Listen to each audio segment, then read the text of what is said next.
প্রিয় সন্তান, যখন তুমি আমাকে বুড়ো হতে দেখছ, বার্ধক্যের কারণে নুয়ে পড়তে দেখছ, তাচ্ছিল্য করো না। ধৈর্য ধরো এবং আমাকে বোঝার চেষ্টা করো।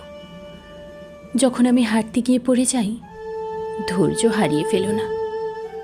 মনে করো সেই সব দিনের কথা, যখন তোমার ছোট ছোট হাত ধরে গুটি গুটি পায়ে তোমাকে হাঁটতে শিখিয়েছিলাম।